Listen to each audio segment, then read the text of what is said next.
Galera massa, programa Jornalismo Vivo, Evangelho 100%. Mais uma vez estamos de volta trazendo alguma oração, alguma oratória, algo concernente à verdade. Irei narrar aqui sobre a cronologia do paganismo cristão, evangélico, protestante. E gostaria de pedir as vossas colaborações para o desenrolar dessas informações no Facebook ou no YouTube. Acesse o sininho de notificação, inscreva-se em nosso canal, um canal simples, orgânico e familiar, ok? O narrador que eu colei essa cronologia do sistema protestante diz que quando se formou, depois de ter feito teologia pentecostal e especialização teológica, abordou por várias vezes que existiam milhões de católicos que nunca ouviram falar na cronologia do paganismo católico romano. Eles sofrem um impacto muito grande quando vem o esquema baixo. Desculpa. Mas também nunca vi até hoje um esquema cronológico do paganismo protestante evangélico. Tão lamentável, né? E laodiceiano, ou seja, morno. Como católicos, ambos, mãe e filhas, tiveram uma história de amor e ódio. E agora no final irão se unir para o falso ecumenismo, ou seja, para a falsa unidade. Aqui vai a sua cronologia. Vestimentas pagãs. No tempo de Constantino, o imperador romano, que era uma personalidade numérica em uma igreja, ou um simples cerimonial, não era suficiente para poder honrá-lo. A pompa e os rituais da corte imperial foram adotados pela liturgia cristã. Ou seja, Constantino adota no Império Romano o cristianismo como religião. Ou seja, ele pega Cristo, que é o próprio Evangelho, e cristianiza, torna Cristo em uma religião. Constantino introduziu velas, queima de incenso como parte dos cultos da igreja sobre o reino dele. Os clérigos, os líderes, usavam roupas normais no princípio, porém passaram a vestir-se como roupa especial. Tipo de roupa especial era esta: peças do vestuário dos oficiais romanos. Ademais, se introduziam vários gestos de respeito aos membros do clero, que eram semelhantes aos dedicados aos oficiais romanos. Também foi adotado o costume romano, ao iniciar o culto, a liturgia, com músicas ou com músicos profissionais. Para este propósito foram criados corais trazidos para a era cristã. Todas estas características foram copiadas da cultura grego-romana. Ou seja, a igreja que se inicia com Constantino, uma simples reunião para falar de Cristo, compartilhar Cristo como pão vivo, não era o suficiente. Então eles tiveram que organizar e introduzir coisas para atrair a massa, né?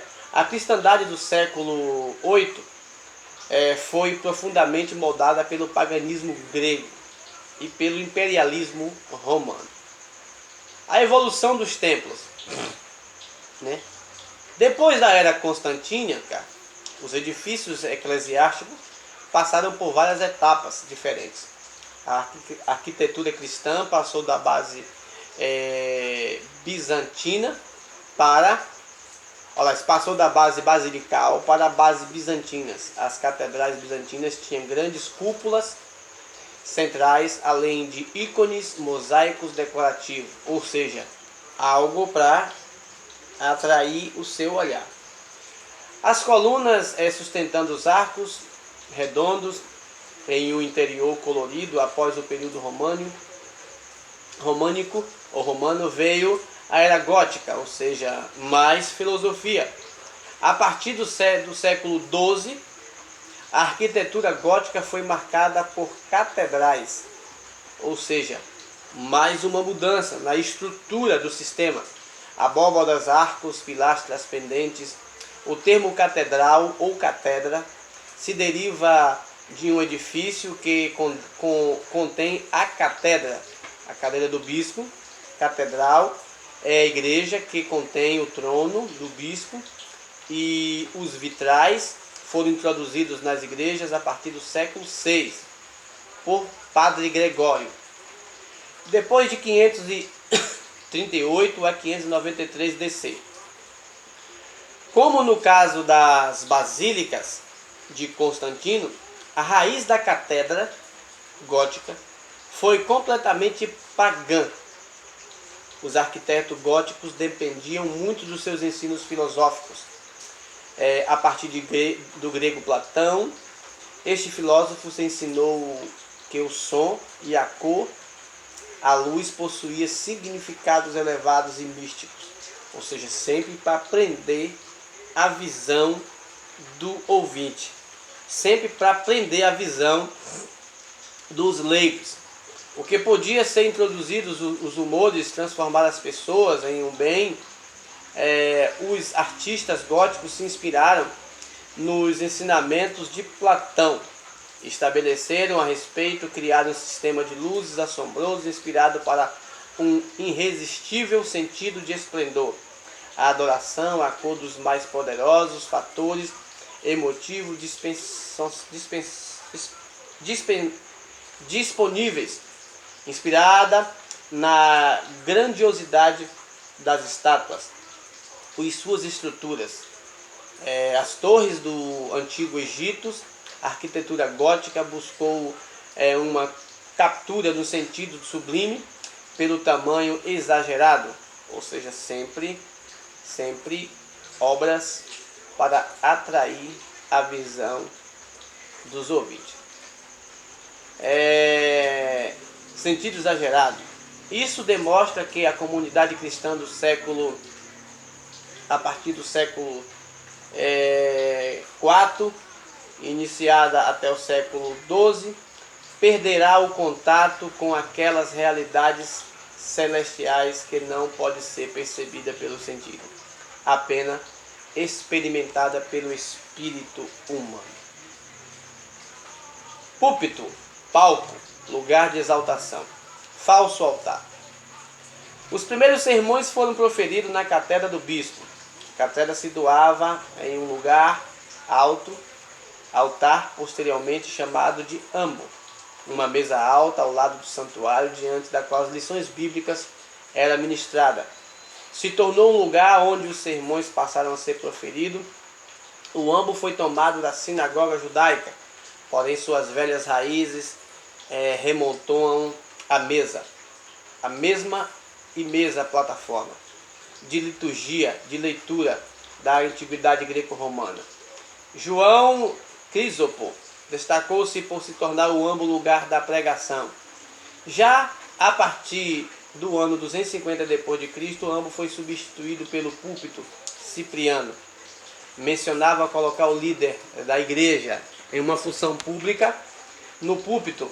Nossa palavra púlpito se deriva da palavra latina púlpito, que significa lugar de exaltação, palco.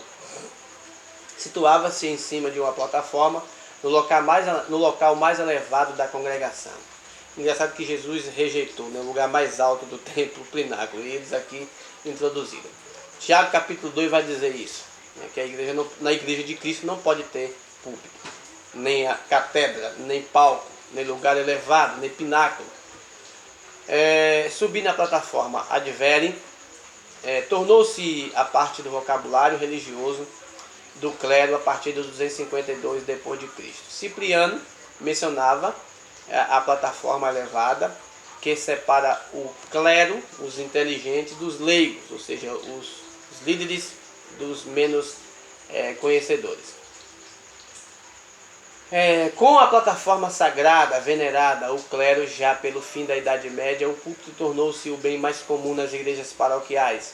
Com a reforma protestante, esse chegou a ser a mobília central do edifício da igreja. O púlpito simbolizava a substituição da centralidade da ação ritualística missa com uma instituição verbal dos clérigos. O sermão púlpito ocupava uma posição central na igreja protestante, tanto que Billy Graham, o famoso pastor congregacional e conferencista da Associação Evangélica Billy Graham, disse: se a igreja vive, é porque o púlpito vive.